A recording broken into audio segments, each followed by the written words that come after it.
Sadashivasamarambam Shankaracharya Madhyamam Asmadacharya Paryantam Vande Guru Paramparam Ishvaro Guratmeti Murti Beda Vibhagine Vyomabda Vyapta Dehaya Dakshinamurtaye Namaha Sava Vedanta Siddhanta Gocharam Tamagocharam Govindam Paramanandam Satguru Pranatoshmaham Om Om Shanti Shanti Shanti Om Namaste Om Ishwara. We are back. Mais um final de semana. Vocês notaram como é que passa rápido? Hã? Então, a beleza do Gita, capítulo 13, verso 0304,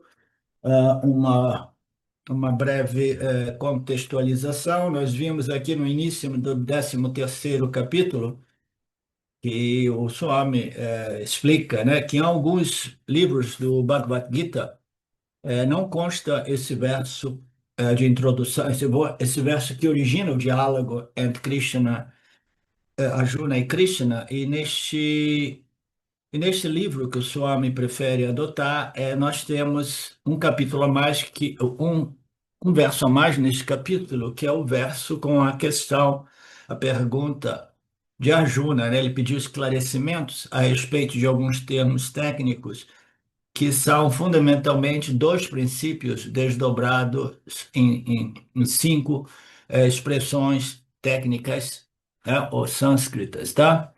Então, fundamentalmente ele pergunta o que é kshetranya, prakriti, purusha e yanam. São cinco termos que eles fundamentalmente eles significam espírito em matéria, consciência, né, que produz a ciência humana, a sua ciência de todos os seres vivos, e o princípio inerte físico-material, que não é dotado de um aparato refletor, assim por dizer, né? Então, são seres inertes, que é o mundo físico-material, que é tecnicamente chamado kshetram.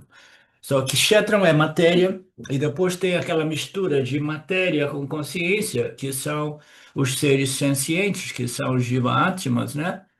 E depois tem a matéria totalmente inerte, e, e ele apresentou diversos termos, né?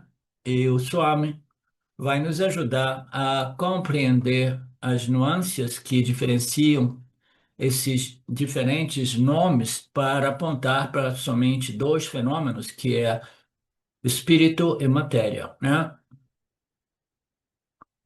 Então, tudo aquilo que é experimentado por nós é matéria. Nós sabemos que a matéria, ela não necessariamente é matéria tangível, física, né, material, né? As energias também são matérias um pouco mais sutis, né?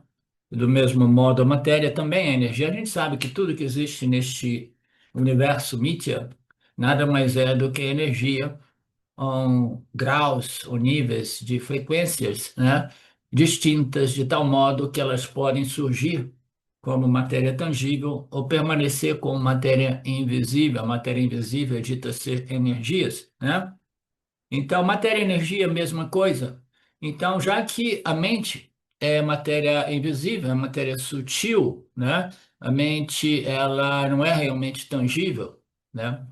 Ela é sutil, por isso dizemos o corpo sutil, né? Então, a mente também é matéria, a mente também é um objeto inerte, fundamentalmente. Então, a mente também é matéria, né? Então, quando eu vejo que existem dois princípios, e que Kshetram, que é a matéria, o mundo físico e material, é tudo e qualquer coisa que eu possa objetificar, né, e conhecer e experimentar.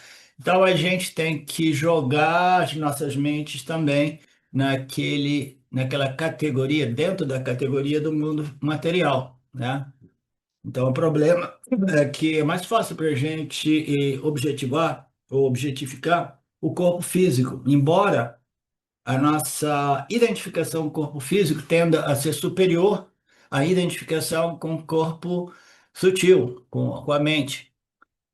Porque a sensação é que se nós perdermos o corpo físico, eu perco tudo, eu perco a minha existência, etc, etc. Mas a minha mente não, a minha mente, quantas vezes eu abandonei conceitos e abracei novos conceitos, né? Então, a minha mente é um processo fluido de modificação, nenhum problema, eu sei que eu vou sempre ter essa mente, né?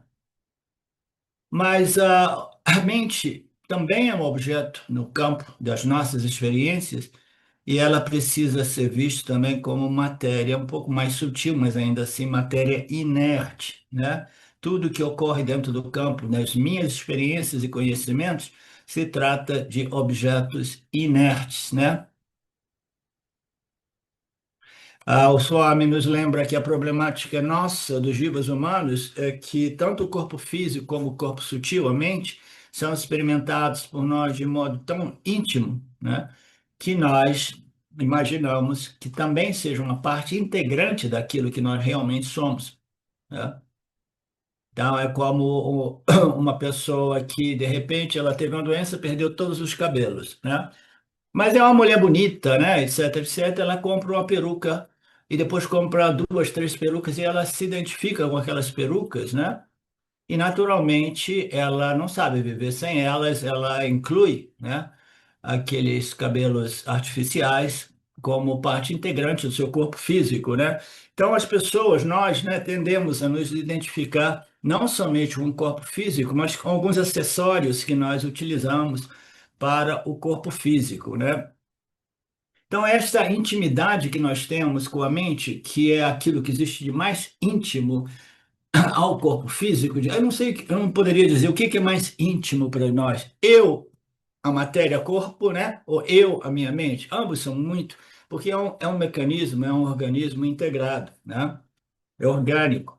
Mas, de qualquer maneira, o problema maior é que, embora ambos sejam objetos de nossa experiência, portanto, é mítia, portanto, é objeto, eu sou o sujeito, minha mente tem que ser, né, colocada na categoria dos objetos, né? Embora ambos sejam ali, né, diante de mim, né, ainda assim eu, eu me identifico com eles a tal ponto que eu sofro o problema desta identificação, porque se eu identifico com objetos do mundo, sejam eles a minha casa nova, o meu marido novo, isso novo, aquilo, qualquer coisa que eu me identifique, que cria o quê? Um vínculo de apego e dependência, que mais cedo ou mais tarde vai ser quebrado e eu vou sofrer. Então, a identificação com corpo-mente é o problema mais fundamental, porque um dia tudo isso que veio irá, né? E nós perderemos esse corpo-mente.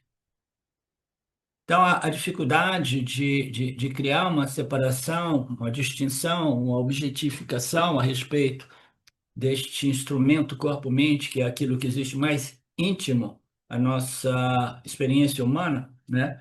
É o que faz do processo, o processo espiritual vedântico, né? O caminho, né, mais difícil.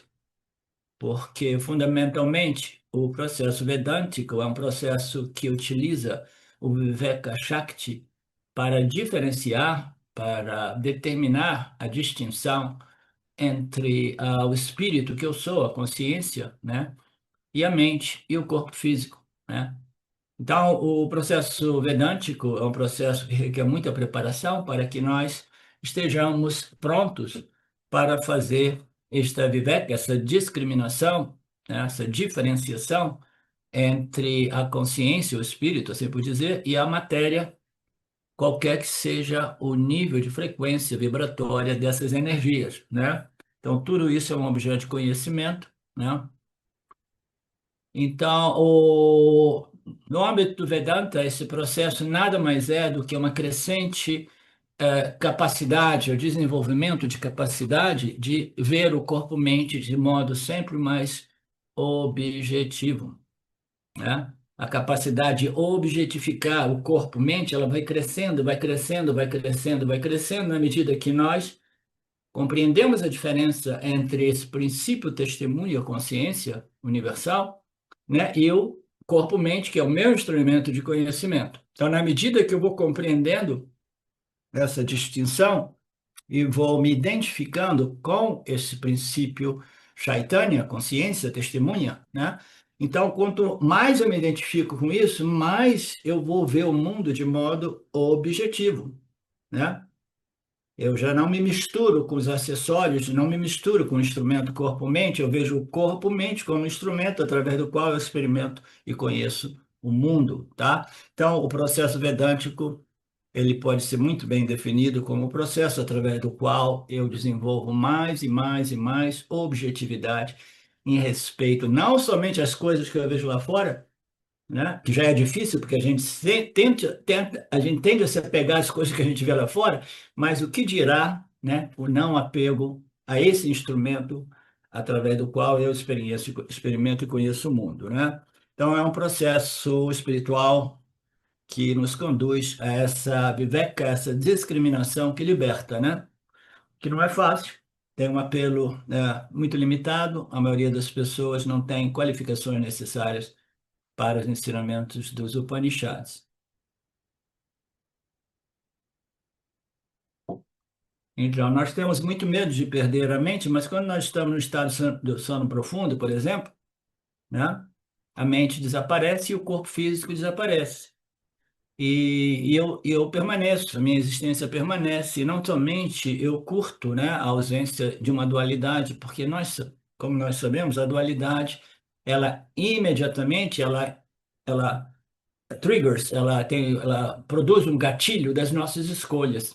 Quando a gente entra na dualidade, nós nos encontramos diante de diversas situações e coisas e pessoas, e nós somos chamados a escolher a cada momento. Essas escolhas, elas produzem um estresse inicial. Algumas pessoas sofrem mais esse estresse de dificuldade de escolha.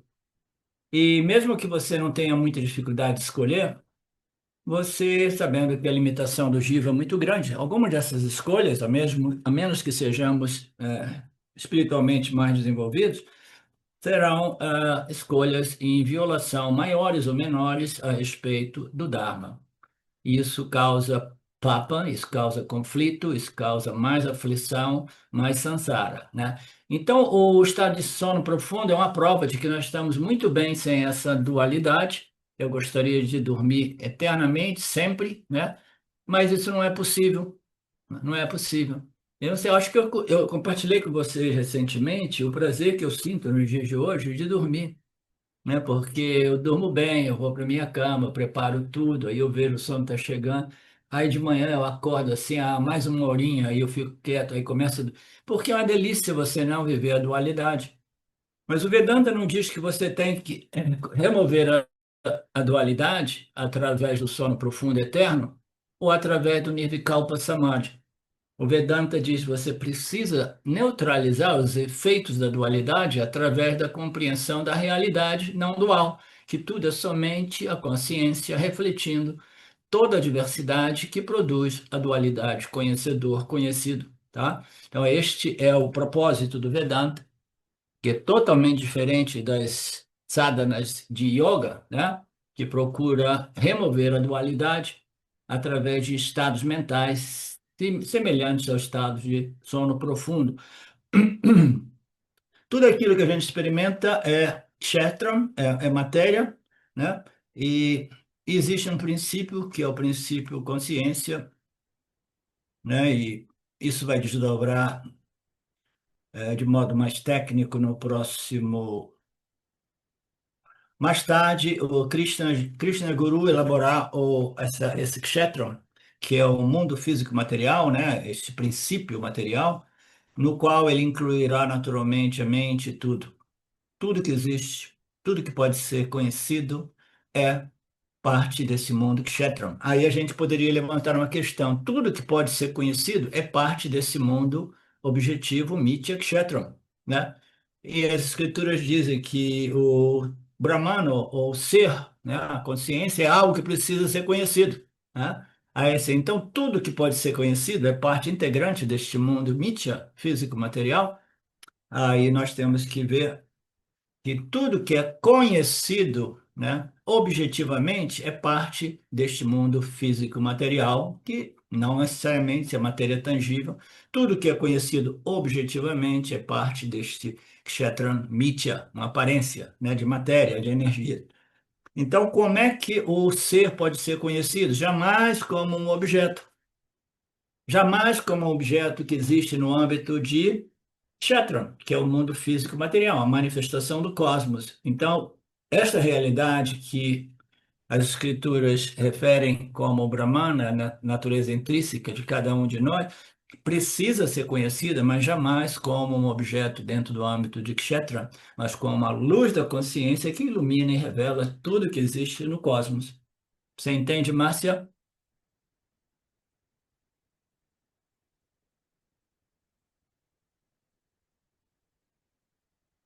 Swami, Krishna vai apresentar tudo isso, né?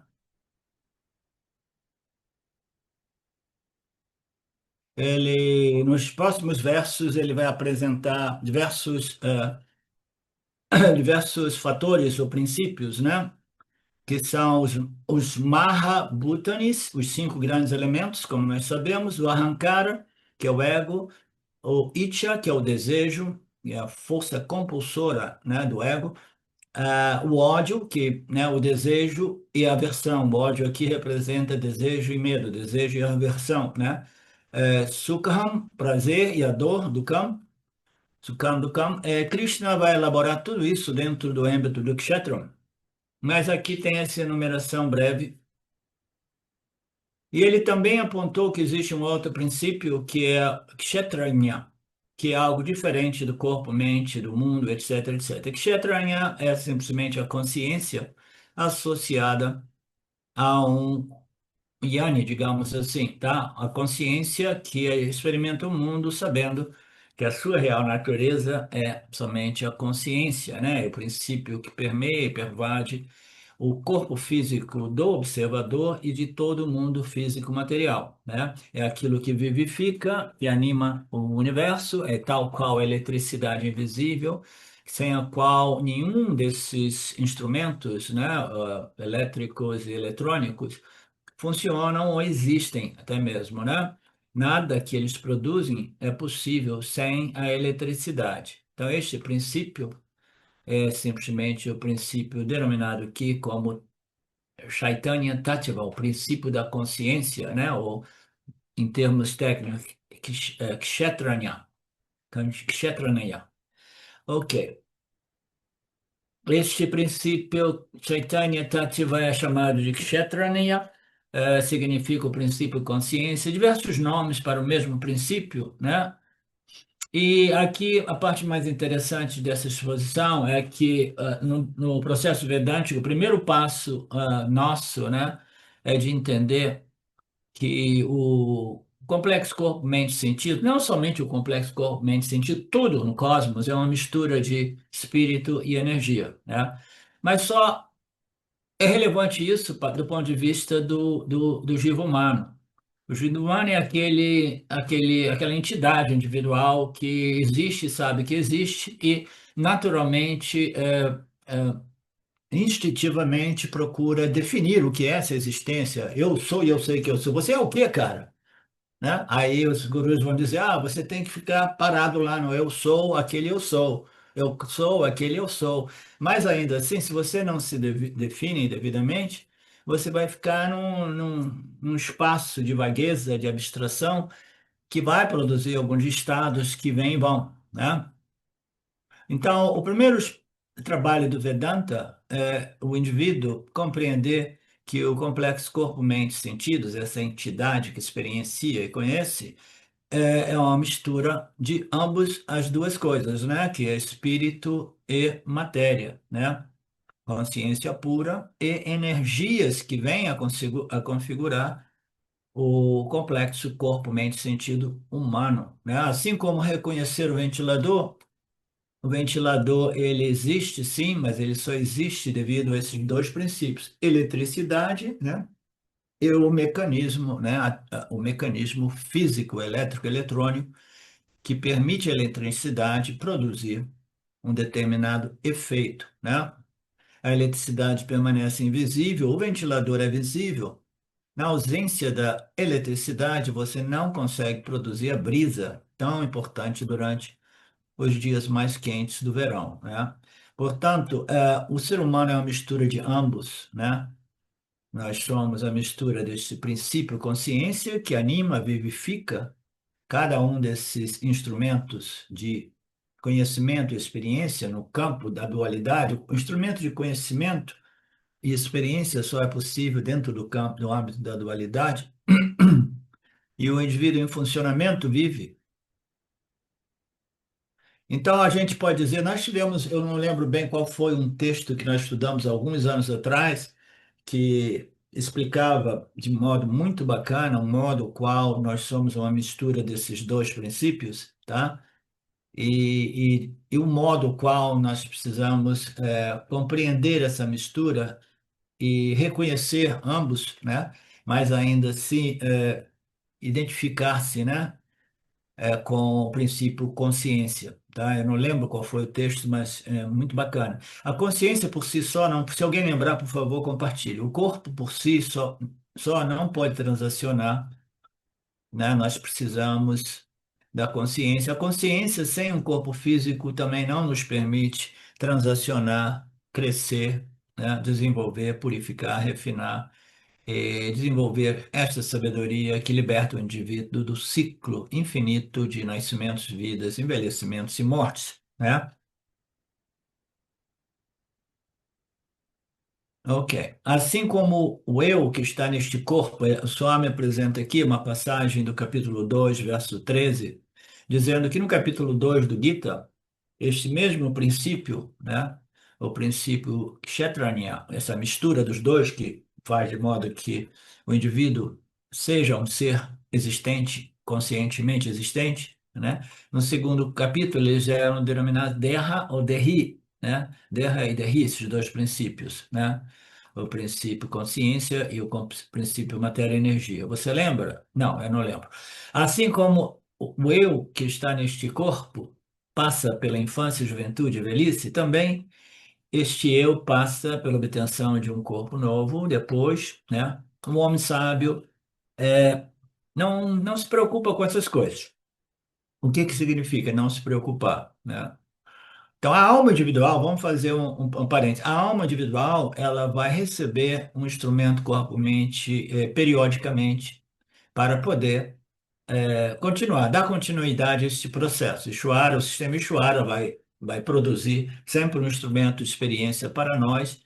Não é garantido que esse instrumento seja um instrumento humano, pode ser uma barata ou um inseto qualquer, né? Um rato, mas se nós nos mantivermos um, um- um nível de méritos médio, né, suficiente, nós voltamos como seres humanos. Mas, naturalmente, nós do Vedanta Brasil estamos crescendo tão rapidamente que, se nós voltarmos como seres humanos, nós voltaremos em condições ainda mais favoráveis para a nossa elevação e libertação da problemática do samsara, né? Então, a alma individual, que nada mais é do que a mente que se recolhe no corpo causal, se tornando, então, um saco de vasanas, né? Que esperam por um outro instrumento de experiência para passar por outros testes, né? A vida nada mais é do que testes que nos permitem compreender a conexão entre nossas atitudes, pensamentos, palavras e ações e os resultados que se apresentam diante de nós, de modo que nós possamos reorientar as nossas vidas, né? Nos tornarmos pessoas interessadas nesta sabedoria espiritual revelada. A alma individual passa por tudo isso, tá? E ela recebe um nascimento novo. O pessoal lá na Índia, eles sabem disso, tá? A maioria das pessoas sabe que a alma individual, a mente é eterna, tá? Diferentemente dessas culturas do cristianismo lá, dizem assim, não, não, a vida é eterna, mas não é eterna lá no céu, do lado dos santos e Jesus e isso aqui. A vida ela é eterna porque você vai e volta, vai e volta, vai e volta.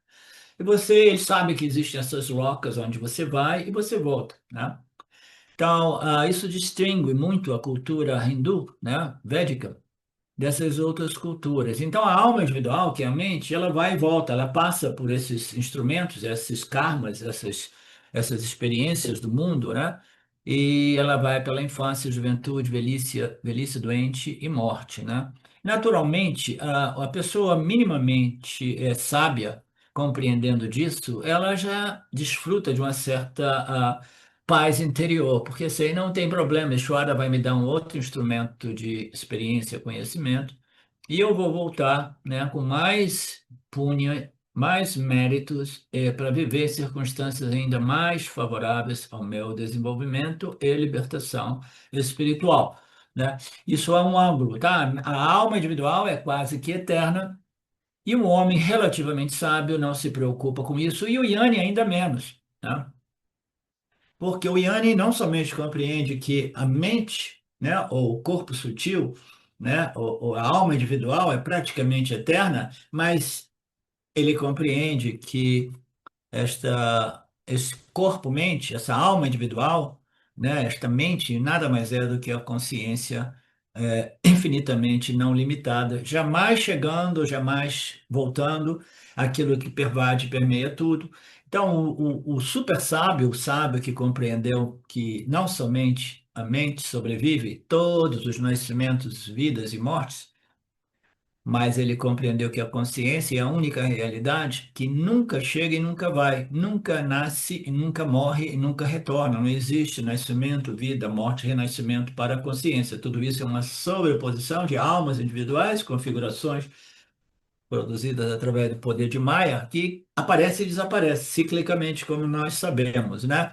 Então, um sábio, em dois níveis, como eu estou apresentando para vocês, não se preocupa com nada disso. Conhecimento é aquilo que realmente liberta, né? Uma outra passagem no verso 20, ele diz: o ser, o eu, né, não nasce em nenhum momento, nem morre em nenhum outro momento. Esse ser, como eu estava dizendo agora mesmo, esse ser, essa consciência, existência, não vem à existência num momento e nem desaparece no outro, né? Então, no nível mais profundo, essa é a compreensão que liberta ainda mais, né? O indivíduo simplesmente, ele sabe que a minha real natureza é aquilo jamais não presente, né? Sem início, meio, enfim, e ainda por cima, o que é mais importante, a única realidade. Então, eu sou não nascido, eu sou eterno, eu sou livre e independente, eu sou livre da decadência, bem como do crescimento. Este sábio não é afetado quando o corpo e a mente forem afetados, tá? Então, este é o mistério, mais fascinante que existe em torno ao autoconhecimento, que é, uma vez eu falei que é quase que como se fosse como é que se diz? Uma interface entre o espírito e a matéria, entre Satya e Mithya, Atma e Anatma, né? Eu compreendendo, né, o indivíduo compreendendo que eu sou esse princípio livre, independente, jamais nascido, eterno, etc, etc, né? O que que ocorre com esse indivíduo? Ele não é afetado quando o corpo-mente é afetado. Mas como assim? O corpo-mente é o indivíduo? Como é que esse indivíduo não vai ser afetado se o corpo-mente foi afetado, né? Parece uma contradição, né? Mas o que ocorre é que o corpo-mente é afetado, mas a não identificação com o corpo-mente afetado ameniza tão profundamente o impacto daquele afeto que o indivíduo experimenta aquele senso de libertação e de independência, apesar do sofrimento, digamos assim, do corpo-mente. É aquele que é livre da identificação com o corpo-mente afetado. Isso faz do indivíduo, né, um indivíduo relativamente free a respeito do impacto, né, desses acontecimentos, dessas adversidades que todo corpo-mente encontra, né? Eu gosto muito desse tema, eu gosto de elaborar esse tema, o modo qual o Yanni ele desfruta desta liberdade e independência, né, do corpo-mente. O corpo-mente, como nós sabemos, está fadado ao envelhecimento, à doença e à morte, né? Eu tenho algumas pessoas que eu conheço aqui que já estão além dos 75 e você vai vendo, né? E você vai até mesmo considerando que isso talvez chegue para mim também, né? Pessoas enfrentando desafios mais sérios de doenças, de fraquezas, de limitações físicas, né? A gente observa tudo isso inconscientemente, dizendo, mas não vai acontecer para mim. Mas acontece. Mais cedo ou mais tarde acontece. E o indivíduo ele tem que estar muito firme na compreensão de que eu sou este princípio não nascido, livre, independente, eterno, né? Que jamais declina e decai e fica doente e etc, etc. Então, esta convicção, esta clareza, né, permite ao indivíduo, como o Swamiji diz, aquela força e equilíbrio mental, emocional, psicológico, para lidar com o corpo-mente quando ele for impactado realmente negativamente, né, sem perder a sua sabedoria, o seu equilíbrio, sua elegância, né, e o sorriso nos lábios, né? É como se o conhecimento a respeito da minha natureza manda, Ananda, né? Como o espírito, ele vazasse, ele transbordasse para a minha natureza inferior, aparente, como corpo-mente, e a minha natureza aparente, ela desfruta daquela fragrância, né? Aquele perfume que vem da minha natureza Nanda, ou simplesmente ela vem permeada por aquela compreensão profunda que cria uma imunização no comparo à entidade completa, corpo, mente, sentidos, de modo que ele tem uma resistência maravilhosa, mas não somente uma questão de resistência, né? A questão é que o indivíduo que passa por esse processo vedântico, ele compreendeu que a minha real natureza é o ser, é a consciência, é a única realidade acima de tudo, né? E seja o que for, qualquer que seja a tragédia, pode vir uma terceira guerra mundial, isso e aquilo, o que que seja, entendeu? Simplesmente, tudo bem, vai colocar fim a relativamente, né, a uma parte da nossa civilização, aquilo que seja, mas ainda assim, eu já não sou um saco cheio de desejos, andando por aí querendo realizar todos os meus desejos, né? Eu tive um amigo que veio me visitar aqui recentemente, depois de 30, 40 anos, daquilo que as pessoas acreditam seja uma espiritualidade realmente importante, né? Mas ela tem quase a minha idade. Não, mas eu quero muito ainda fazer a minha viagem dos meus sonhos, eu quero viajar toda a Europa, isso e aquilo. Eu falei, meu Deus, a moça tem quase 70 anos e está ainda viajando, né? Que, em geral, eu preciso disso, disso e daquilo, né?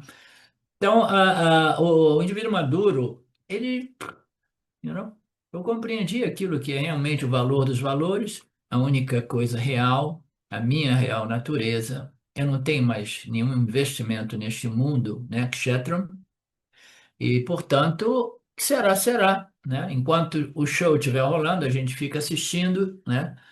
E curtindo. Quando acabar o show, quando a luz apagar, tudo bem, né? Acabou. Eu vou para casa e vou dormir, né? Quando a gente sai do teatro, do cinema, a gente não tem nenhum problema quando o show acaba, né?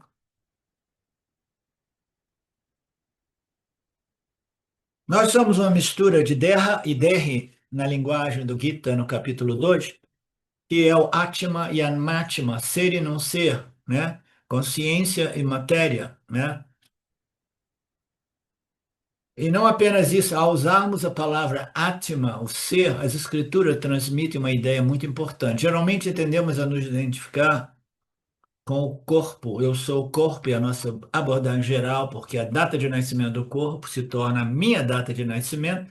Então, eu cheguei com o nascimento, antes do nascimento eu não existia, o crescimento do corpo, né? É o meu crescimento, o envelhecimento é o meu envelhecimento, a minha velhice é a minha velhice, a minha doença é a minha doença, a minha feiura é a minha feiura, né?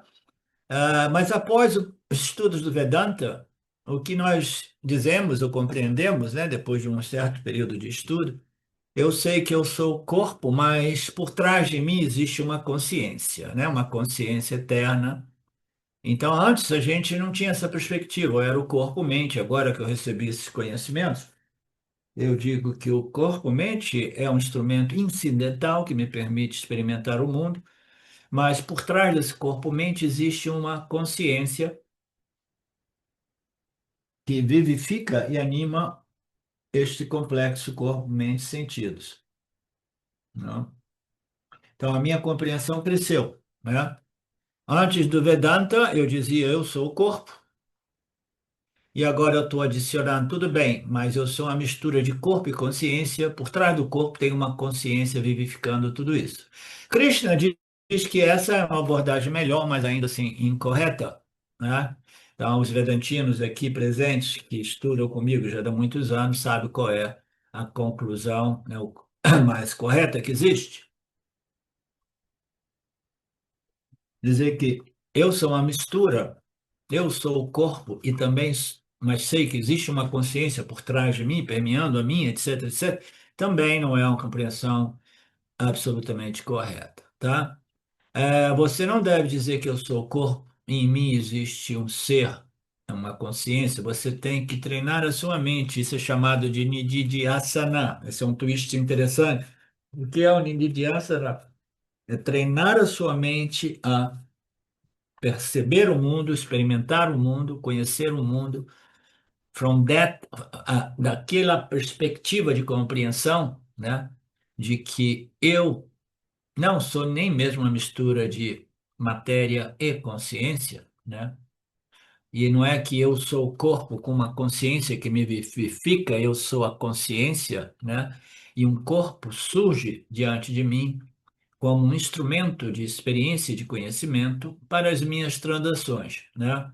Então, isso é Nididhyasana, lembrar completamente, totalmente, repetidamente, sempre, sempre, né? De que eu sou a consciência, eu sou o princípio, consciência, existência. O corpo-mente é um meio incidental através do qual eu transaciono neste mundo. Então, se antes eu dizia, o mundo existe e eu sou o corpo-mente, e existe uma consciência que me vivifica, que é um conhecimento que mais comum nos círculos espirituais, né? Então você precisa saber que não, eu sou a consciência, o mundo ocorre dentro de mim, e este instrumento de experiência também ocorre dentro de mim, tá? E já que ocorre dentro de mim, né, isso faz de mim uma entidade que experiencia através de todos os meus corpos, mentes, essa dualidade superimposta pelo poder de Maya. Eu sou o princípio consciência e o corpo é um meio incidental. Portanto, em vez de dizer eu sou o corpo com Atma, eu devo aprender a desenvolver essa perspectiva de compreensão, né, de que eu sou o Atma e experimento no âmbito da minha existência um corpo-mente e um mundo que eu experimento através do corpo-mente.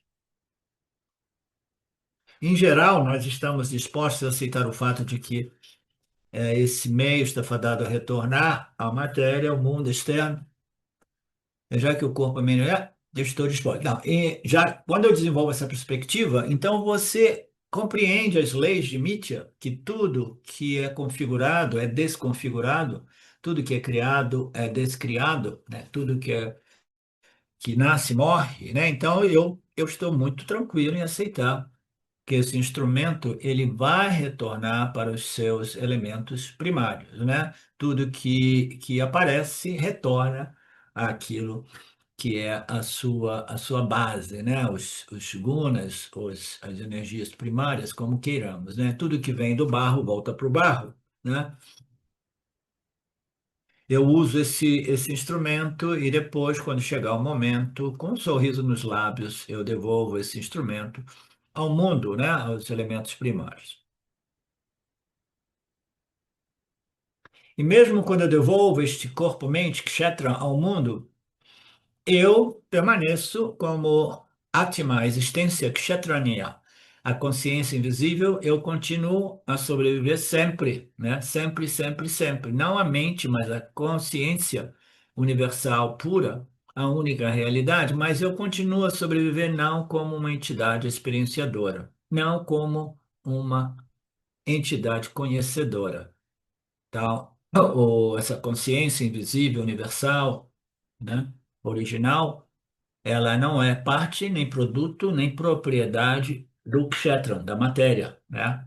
Ela é um princípio livre e independente, mas como nós sabemos, na ausência, né, de um corpo-mente, essa consciência já não é verificável e utilizável para tornar um corpo-mente um instrumento de conhecimento. Então, na ausência do corpo-mente, esta consciência, ela não é um super ser que vai experimentar, né, um êxtase transcendental 24/7. Não, não existe experiência, né? Quando a gente dorme no sono profundo, não existe experiência e a gente não curte tanto. Em retrospectiva, a gente diz: nossa, que delícia que foi essa noite, né? Quase nem sonhei, né? Então você compreende tudo isso, você aceita que Ishvara, né, retire este corpo, mente material de você e você aceita sabendo que não, agora eu compreendi a minha real natureza como a consciência, né, o mais sutil princípio, o pano de fundo, né, o substratum deste universo, aquilo que ilumina e revela tudo isso, que vivifica e anima todos os seres sencientes. Eu sei que, como consciência, eu não vou possuir nenhum instrumento de experiência. Ah, não, mas eu quero ainda um instrumento. Tudo bem. Se você quer, você vai receber um instrumento de experiência. Você sabe já que você é consciência, mas ainda assim você tem um desejo particular, que é o quê? Continuar a experimentar a dualidade, né? Esta é a vássana de todas as vássanas, o desejo por mais, melhor e possivelmente diferente experiências, tá? Então, mas se o indivíduo estiver realmente satisfeito, né, com a barriga cheia, né, ele vai dizer assim, não, já deu, né? Eu compreendi a minha natureza como a consciência universal, original. Eu sou inteiro, eu sou a única realidade, portanto, eu sou a plenitude. E eu já vivi tanta dualidade, né? Eu tinha tantos desejos, né? Conscientes e subconscientes, e agora eu espero que Ishvara não encontre nenhum desejo subconsciente para me mandar de volta para a dualidade. Mas como eu tenho dito ultimamente, essa história de moksha, ninguém pode dizer, ah, igual a moksha, Ishvara, o sistema Ishvara é que vai decidir se você tem moksha ou não. Porque se tiver algum desejinho enrustido, você volta. Você é aquele que dita os seus desejos e assim você manifesta os seus desejos. Portanto, é extremamente importante a gente ficar esperto e tomar cuidado com aquilo que a gente deseja.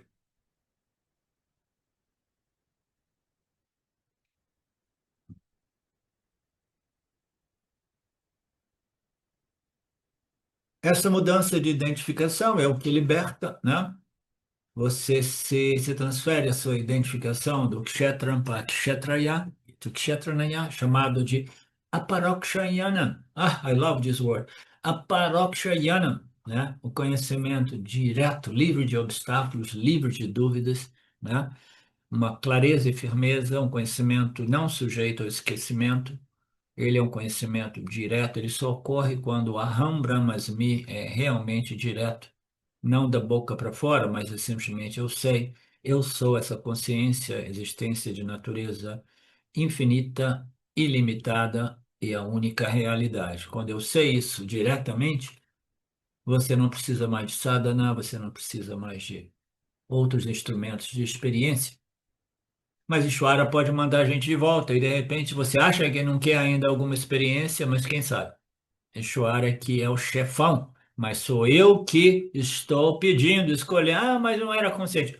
Ishvara não olha para aquilo que está na sua mente consciente, ele vai lá no fundo, né, das suas tendências, dos seus desejos mais enrustidos, né, dos seus punha-papas mais soterrados, e ele vai decidir se você recebe um outro nascimento ou não. A Parokshayana, um autoconhecimento direto, imediato, livre de obstrução, né? E esse termo é em oposição ao termo Parokshayana, que é o conhecimento indireto. O que é o conhecimento direto? Ah, eu ouvi dizer que eu sou Brahman, eu tenho estudado a natureza de Brahman e eu sei, a esse ponto, eu sei quase tudo sobre Brahman. Ah, eu diria que 99, com alguma coisa das pessoas que conhecem as escrituras Upanishads possuem conhecimento indireto, né? Os assim ditos eruditos ou né, os grandes intelectuais, né, das escrituras, os, esqueci as outras expressões, né, os acadêmicos, né, das escrituras. Então, o conhecimento indireto é você sabe tudo daquilo que... Eruditos? Eruditos, acho que eu acabei de falar, não? Tem eruditos, entre outros nomes. Obrigado, Bethany. Então, ah, essa, essa diferença entre Parokshayana e Aparokshayana é aquilo que determina, né, se o indivíduo realmente foi transformado por esse conhecimento ou não. Se o conhecimento foi direto ou ainda é indireto. Então, o que é um conhecimento indireto? É um conhecimento, eu sei tudo sobre Brahman, mas ainda assim eu não aceito o fato de que eu sou Brahman. Da boca para fora eu digo eu sou Brahman, mas eu ainda não aceito que eu sou a consciência, a existência, a única realidade, livre e independente do corpo, mente e as experiências que possam surgir, né? Então, esse conhecimento direto, ele requer uma convicção absoluta que depende de um embasamento de compreensão muito profundo e depende de um parábala karma no qual não existam muitos obstáculos à assimilação de tudo isso. Os obstáculos quase sempre são obstáculos emocionais, tá? São obstáculos emocionais. A gente sabe que o samsara é uma doença emocional. A mente do indivíduo está sempre agitada, perturbada, disturbada, e uma mente nessas condições não tem muita capacidade de fazer essa discriminação final que produz o conhecimento direto. É muito sutil, é muito extremamente sutil. Então, para isso, né, eu preciso de uma mente muito purificada e se existem traumas ou situações emocionais muito arraigadas que perturbam a mente do indivíduo de novo e de novo, o indivíduo vai continuar fazendo Karma Yoga, fazendo Yana Yoga, participando das aulas do Vedanta, mas sabendo que, né, existe ainda algumas impurezas que perturbam a minha mente, que extrovertem a minha mente, que faz da minha mente incapaz de permanecer nesse processo de profunda contemplação sob a luz dos ensinamentos do Vedanta por um longo período de tempo, no silêncio do meu quarto, no silêncio do meu nididhyasana, né? Então, uma mente ainda movida por muitos desejos, tudo isso é natural, ok? Este é o processo, não existe nada melhor para nós fazermos neste mundo do que purificar, refinar, crescer espiritualmente. Até que um dia eu possa dizer, eu sou o Atma, eu sou o ser, a consciência. Isso é chamado conhecimento direto. Em vez de dizer eu tenho a consciência, eu sou a consciência. Essa é a essência do segundo verso. O terceiro verso, conheça-me como Kshetranya, em todos os kshetras. Tudo que existe no mundo material, existe esse princípio consciência, que é invisível, mais invisível possível.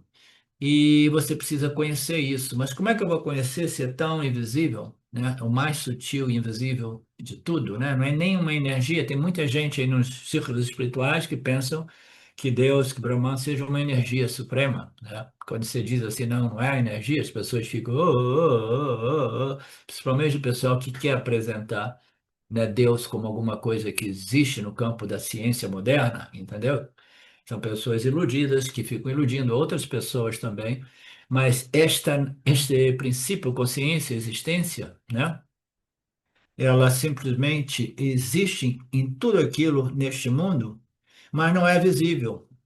Ela é absolutamente invisível. E as ciências modernas ou os círculos espirituais que tentam linkar a espiritualidade upanishádica com a ciência moderna, eles querem apresentar alguns fenômenos dentro da ciência moderna que diga, sim, sim, tá, aqui está o Kshetrani, aqui está a consciência, aqui...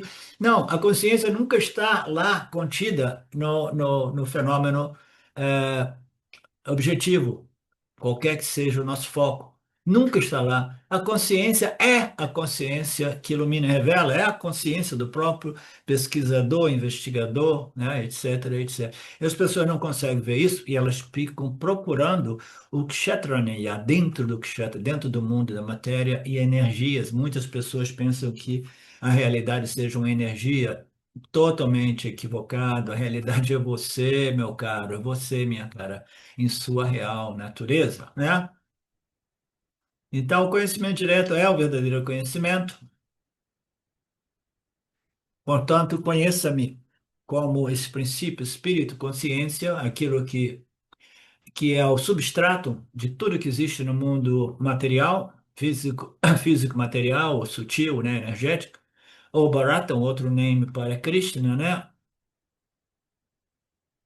O conhecimento da matéria e da energia é considerado por mim o verdadeiro conhecimento. Então, isso é uma afirmação muito bonita neste verso, porque diz: o conhecimento total é considerado por mim o verdadeiro conhecimento.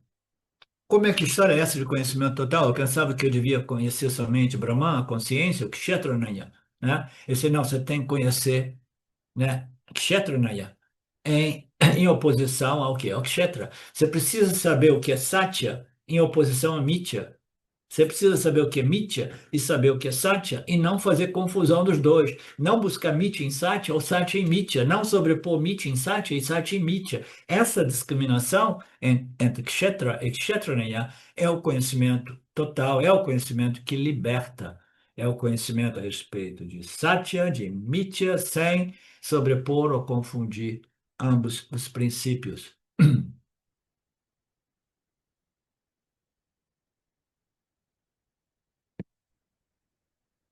Ok, Krishna passou para o próximo passo deste processo vedântico. Só me diz uma coisa assim: cada passo precisa ser muito bem estabelecido, como uma base firme. Não importa se tenhamos que levar muitos anos para assimilar devidamente este conhecimento.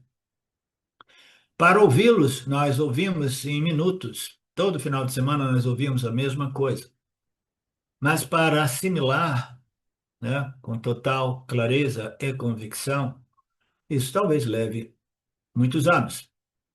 Então, quais são os passos que nós vimos, né? O Swami vai repetir o mesmo conceito. Eu sou um corpo apoiado ou sustentado por um princípio consciência, né? O segundo passo não, o primeiro eu sou o corpo-mente, o segundo eu sou o corpo-mente apoiado ou sustentado ou pervadido por um princípio consciência, e o terceiro é eu sou a consciência, né? Eu sou a consciência com um corpo incidental, corpo emprestado, alguma coisa assim, né? Então, eu sou a consciência, né? E por uma questão kármica, essas leis, né, que somente Ishvara compreende, né, eu me encontro diante de um instrumento de conhecimento, experiência incidental que, desde bebezinho, eu vi essa coisa aqui do meu lado. Todo dia de manhã ele acorda comigo, né? Então, eu sou a consciência, né? Experimentando este corpo-mente incidental. É como se um sistema Ishvara, produzisse esses instrumentos de modo tal que a consciência, que não é uma entidade experienciadora, possa experimentar e conhecer a dualidade, né? Esse é um modo bacana de dizer. Porque, deste ângulo, a gente pode dizer que todo conhecimento e toda experiência é um conhecimento, é uma experiência do ser, né? Porque sem o ser não existe experiência, não existe conhecimento, né? Então, eu posso dizer que eu sou a consciência experimentando este mundo através de um corpo incidental, um corpo que Shwara produziu para mim por questões kármicas que eu não compreendo. Compreendo, mas não compreendo em detalhes, né? Na ausência deste corpo-mente, eu não experimento o mundo e muito menos o corpo-mente. Na presença desse corpo-mente, eu experimento o corpo-mente e o mundo, mas ambos são matérias inertes para mim, são produções de Maya, né? Então, esta é a prática do Nididhyasana, né? Na qual eu estabeleço minha identidade na consciência e aceito o fato de que existe esse persistente corpo-mente acordando comigo de manhã cedo, imediatamente dizendo: quero um café, né? Quero um café com leite, quero isso, quero aquilo, né? Ou não quero isso, não quero levantar, né? Então, Bhagwan projetou isso, né? Por questões kármicas, me deu esse corpo-mente para usar,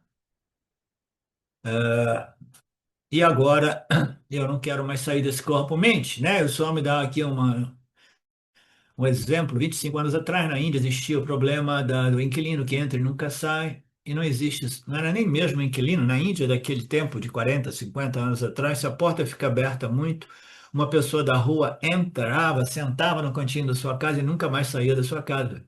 Passava a ser parte integrante da família.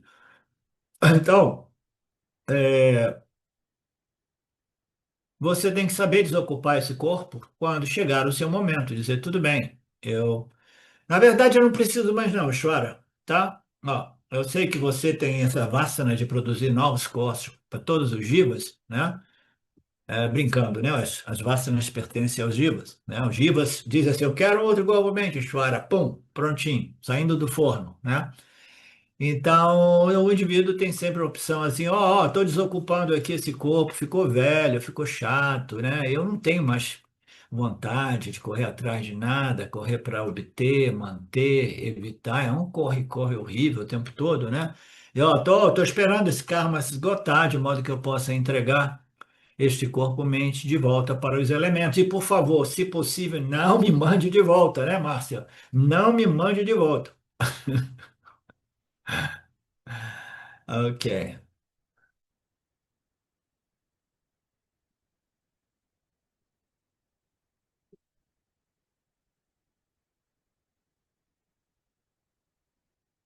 Se você não quiser dar de volta, saiba que Shwara vai levar esse corpo à força de você, né? Ele tira de você na força. Se você resistir muito, ele coloca você em coma. Se você for uma pessoa muito resistente, o coma às vezes se prolonga, mas ele vai tirar o corpo e vai devolver os elementos de volta às suas origens, né? Eu sou a consciência com o corpo incidental. Agora vamos para o quarto passo. Qual é o próximo quarto passo? A gente vai ver daqui a pouco, depois dos nossos 10 minutinhos. A gente volta aqui às 10h14. Om Purnamada Purnamidam Purnamudachyate Purnasya Purnamadaya Purnameva Vashishyate Om Shanti Shanti Shanti Om Namaste.